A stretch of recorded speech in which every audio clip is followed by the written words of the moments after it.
Hello students, आपका SKS ई classes में स्वागत है। हम पढ़ रहे हैं MCOM प्रीवियस ABST में research methodology and advance business states और उसका महत्वपूर्ण टॉपिक एसोसिएशन ऑफ एट्रीब्यूट्स हम पढ़ रहे हैं। मेरे कल के लेक्चर में आपको मैंने determination of unknown class frequencies of 3 attributes पढ़ाया था। सूत्रों के आधार पर अज्ञात आवर्तियाँ कैसे ज्ञात करते हैं, ये हमने लेक्चर नंबर 3 में डिटेल में पढ़ा था। आज हम एक अल्टरनेटिव मेथड जो और भी सरल है, हम उसको समझना चाहते हैं।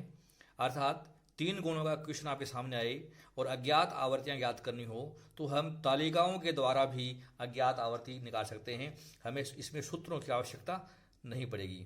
तो तालिकाएं कैसे बनाएं, ये हमें आज के लेक्चर में विशेष रूप से समझना है।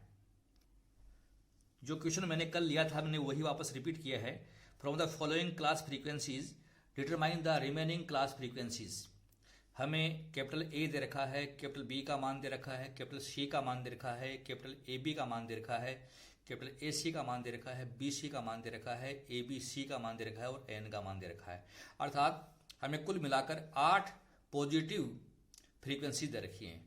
धनात्मक गुण है ये, A गुण, B गुण, C गुण, फिर दोनों संयोग दे रखे हैं, AB, AC, BC का, फिर ABC का और N दे रखा है। हम इन 8 आवृत्तियों से शेष 19 आवृत्तियां कैसे ज्ञात करें, ये हम आज के क्वेश्चन में समझना चाहते हैं। तो डियर स्टूडेंट्स, मैंने आपके सामने 1, 2, 3, 4 और 5 तालिकाएं बनाई हैं। आपको ऐसी तालिका बनानी है। 3 तालिकाएं तो आपको बनाना है 9 स्क्वायर टेबल। इसमें 9 स्क्वायर है, इसमें 9 स्क्वायर है, इसमें 9 स्क्वायर है। एक तालिका केवल 3 स्क्वायर की लेनी है और एक तालिका आपको लेनी है 15 स्क्वायर। देखिए, आप देख रहे हैं 3, 3, 6, 3, 9, 3, 12, 3, 15 स्क्वायर हैं। तो ऐसी तालिकाएं आपको बनानी है। अब इनमें मान कैसे रखने हैं, ये आपको समझना है। देखिए, मैं आपको बताना चाहूँगा, हमारी पहली तालिका है वो AB की है। मैंने यहाँ लिखा AB। दूसरी तालिका में लिख रहा हूँ मैं BC, ये BC तालिका है। तीसरी तालिका में लिख रहा हूँ AC, ये हमारी AC तालिका है। और इस तालिका का मैं नाम दे रहा हूँ, यहाँ नीचे योग में लिख रहा हूँ BC। ये भी मैंने BC रखा है, ठीक है ना। अब आप देखिए, पहले हम तालिका तैयार कर रहे हैं। कैसे तैयार करें, ये तालिका सबसे अंत में बताऊंगा। AB तालिका बनाएं तो आपको यहाँ लिखना है B, यहाँ स्मॉल b और यहाँ N लिखना है। अर्थात दोनों का योग N होता है। यहाँ आपको लिखना है कैपिटल A, यहाँ स्मॉल a, दोनों का योग N होता है। ये मैंने AB लिख दिया। अब यहाँ मान क्या आएगा, देखना, इधर से स्मॉल a है तो ये स्मॉल a और ये कैपिटल B। यहाँ देखिए, इधर से हमारे केस में A है बड़ा, इधर B छोटा है, तो ये हो गया। यहाँ देखिए, ये A छोटा है और B भी छोटा है, तो ये हमारी AB तालिका तैयार हो गई है। ठीक इसी प्रकार हम BC तालिका बनाएंगे।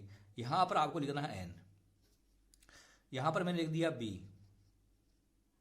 B बड़ा और यहाँ मैंने लिख दिया B छोटा। यहाँ मैंने लिख दिया C बड़ा, यहाँ मैंने लिख दिया C छोटा आ जाएगा। अब जब BC है ये तालिका, तो यहाँ पर देखिए ये C है, यहाँ पर ये B है छोटा, तो छोटा B और कैपिटल C हो गया। यहाँ देखिए, यहाँ पर ये B तो बड़ा है और C छोटा है, तो यहाँ लिख दिया। और यहाँ देखिए, ये B छोटा है और C छोटा है। हमारे जो है ऑर्डर पहले A रहेगा, फिर B, फिर C, इसी क्रम में रखेंगे। ये नहीं कि हम CB लिख दें, PC लिख देंगे। AC में आ जाइए आप। AC में यहाँ N आएगा। यहाँ पर मैंने लिख दिया A, यह स्मॉल a आ जाएगा। अब C तालिका है तो यहाँ इसमें यह कैपिटल C, यहाँ स्मॉल c आ गया। अब ये मान उतार दो। अब यहाँ उतारने के लिए इधर से नीचे A है, ये छोटा C है, तो A और ये छोटा C हो गया। ये इधर से आप देखिए, यहाँ पर आप आए तो छोटा A है और C बड़ा है। यहाँ आ जाएँ तो छोटा A है और छोटा C है। ये ऐसे हमारी तालिका बन गई। अब BC तालिका बनाएं आप, तो BC कैपिटल है, यहाँ भी BC कैपिटल है, कॉमन हो गया। अब यहाँ A बड़ा और यहाँ पर A छोटा, इन दोनों का योग BC होता है, याद रखिए। तो ये मान मैंने आपको यहाँ उतार दिया। अब यहाँ आखिरी जो तालिका है, यहाँ इसको आपको N लिखना है, यहाँ C बड़ा लिखना है, C छोटा लिखना है, ये आपको ध्यान रखना है। अब यहाँ नीचे वाला योग AB वाले मान आएंगे। देखिए, AB वाला मान था पहले AB, फिर हमारा A स्मॉल a और कैपिटल B है, फिर कैपिटल A और स्मॉल b है और स्मॉल a और स्मॉल बी है। अर्थात इस तालिका के जो चारों मान है ये मैंने लिख दिया, आप किसी भी क्रम में लिख दे कोई फर्क नहीं पड़ेगा। अब हम देखना है इन दोनों में क्या क्या है। तो ये ए बी लिखा है ना, देखिए देखो मैंने यहाँ भी लिखा ए बी, यहाँ भी जैसा कैपिटल था हमने कैपिटल लिख दिया। अब यहाँ आपको क्या काम करना है समझिए, यहाँ सी बड़ा और यहाँ सी छोटा, ये काम कर दिया। अब यहाँ स्मॉल ए कैपिटल बी है तो स्मॉल ए कैपिटल बी, स्मॉल ए कैपिटल बी ऐसे लिखना है। यहाँ पर सी बड़ा और सी छोटा कर दीजिए। या देखिए ए स्मॉल बी लिखा हुआ है, ए स्मॉल बी, ए स्मॉल बी, आपको सी बड़ा और सी छोटा कर दीजिए, ऐसे लिखना है। यहाँ आ जाइए स्मॉल ए स्मॉल बी है तो स्मॉल ए स्मॉल बी, स्मॉल ए स्मॉल बी, सी बड़ा और सी छोटा। इस तरीके से हमें ये तालिकाएं बना लेनी है। अब देखिए हम इनमें वैल्यू पुट करेंगे तो बहुत आसानी से हमारे मान निकल जाएंगे। अब मैं एक एक करके वैल्यू पुट कराऊं। देखिए जो पता है आपको लिखते चलिए। हमारे क्वेश्चन में ए का मान पता 977, तो मैंने यहाँ लिख दिया ए का मान 977। ए का मान हमें यहाँ भी पता है 977। फिर हमें बी का मान पता है 1185, तो ये बी का मान यह है 1185। बी का मान यहाँ भी है 1185, यहाँ कोई बी का मान नहीं है। फिर हमें सी का मान 596 दे रखा है, तो सी का मान है 596। सी का मान यहाँ भी है 596, सी का मान यहाँ भी है 596। ये मैंने सी का मान उतार दिया। अब मान है ए बी का है 453, तो ये बी का है 453। ए बी आप देख रहे हैं कि यहाँ भी है 453, हमने ए बी का मान उतार दिया। अब आप देखिए हमें पता मान है ए सी का 284, तो ये ए सी है 284 और हमारे पास कहीं भी और ए सी नहीं है। बी सी का मान 250 है, तो ये लिख दिया B C 250। A B C का मान 127, तो ये ए बी सी है यहाँ पर 127। ए बी सी यहाँ भी है 127। आप देख रहे हैं एन का मान है 12,000, तो ये एन है 12,000। एन यहाँ भी है 12,000, एन यहाँ भी है 12,000 और एन यहाँ पर भी है 12,000। तो ये मान जो मुझे पता थे वो मैंने सारे लिख दिए हैं। अब आपके हाथ में होना चाहिए अपना कैलकुलेटर। अब देखिए इन दोनों का योग 1185 होता है, तो 1185 में से 453 घटा दो तो ये संख्या बची 732, मैंने ये लिख दी, ठीक है ना। अब देखिए 977 है और ये है 12,000, तो 12,000 में से 977 घटा दो तो ये संख्या आई 11,023। 11,023 में से 732 घटा दो तो यह 10,291, 10,291। 977 में से 453 घटा दो 524 आ गया। 524 इन दोनों को जोड़ दो, 10,291 जोड़ दीजिए इसमें आप, तो यह 10,815 आ गया। 10,815 11 जोड़ के देखिए आप, तो ये 12,000 आ गया। अतः हमारी ए बी तालिका तैयार हो गई। अब बी सी तालिका में आ जाओ इसी प्रकार से। 1185 में से 250 घटा दो आप, तो ये बच गए 935। अब आपको 12,000 में से घटाने हैं 596, तो ये 11,404। इसमें से घटाना 935, 10,469 आया। 596 में से घटाओ 250, 346 आ गया। 346 में आप जोड़ दो 10,469, 10,815 आ गया। इसमें 11,50 जोड़ दीजिए आप,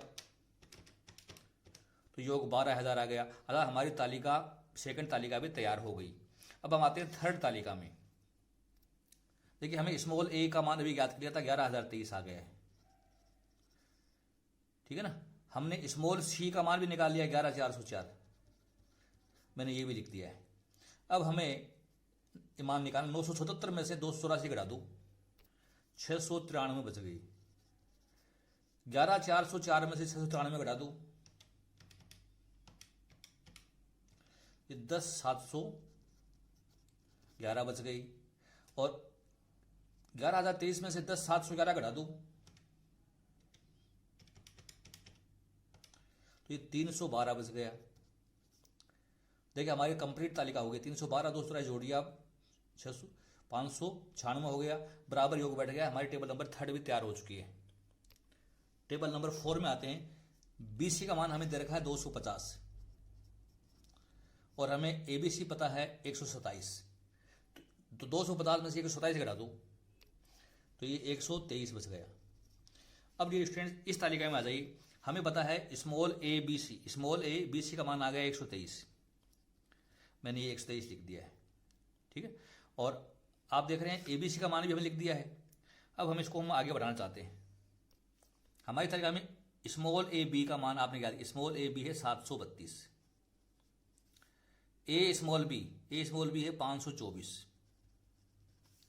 स्मॉल बी 10,291, ये मान हमने निकाल लिए। स्मॉल सी का मान हमारे पास आ गया 11,404, ये मान भी आ गया है। अब देखिए हम ये मान निकाल सकते हैं, जो पहले निकले पहले निकाल लो। 453 में से घटाओ 127 तो 326 बच गई, मैंने ये लिख दिया 326। 732 में से घटाओ 123 तो आया 609। एक तालिका हम और बनाए AC, रह गई थी हमारी AC, यहाँ B बड़ा और यहाँ B छोटा, और इसका टेबल नंबर 4A लिख रहा हूं मैं नाम। ये भी अपने को बतानी होगी क्योंकि इसके बिना सॉल्व नहीं होगा, ये भी अपने को ध्यान रखना है। तो इसमें वैल्यू पुट कर रहा हूं। ABC है हमारी 127 और AC हमारे क्वेश्चन में हमें दे रखा है 284। तो 284 में से 127 घटाओ आप, 284 माइनस 127 कर दीजिए तो आता है 157। ये भी हमें बनाने बहुत आवश्यक है। अब A स्मॉल बी और C आ गया, A स्मॉल बी और C 157 आ गया। अब आपको 524 में से 157 घटाना है तो ये मान आ गया 367, ये मान हमारा आ गया। अब हमारे पास में ये दो मान बच गए, तो आप क्या काम करिए कि 596 में से ये तीनों घटा दो तो ये 189 बच गया, 189। इसी प्रकार से 11,404 में ये तीनों घटा दो, चाहे तो ऐसे कर लो, या 10,291 में से ये घटा दो, एक ही बात है। तो 189 घटा दो आप 10,291 में से, तो ये मान आया 10,102। आप एक बार इसे चेक कर लीजिए, चारों का योग करके देखिए, इतना ही आना चाहिए। तो रेशो हमने तालिका नंबर 1, 2, 3 तो बनाई AB, BC, AC की। 4 और 5 तालिका हो गई आपकी BC और AC की।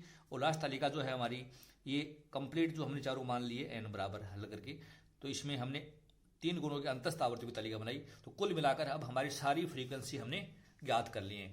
आपको बहुत आसानी से इन तालिकाओं का बना सकते हैं। आप दोबारा इस क्वेश्चन को सुनिए और इस हिसाब से आप प्रैक्टिस कीजिए। ऐसा एक क्वेश्चन आपको मैं कल और करवाऊंगा तालिका के आधार पर।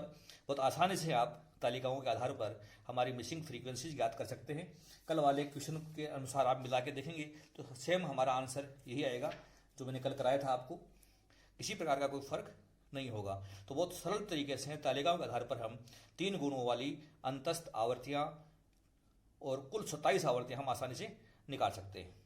आपने लेक्चर ध्यान से सुना, यदि समझ में आया तो इसको आप लाइक कीजिए, वह अपने फ्रेंड्स को अधिक से अधिक शेयर कीजिए।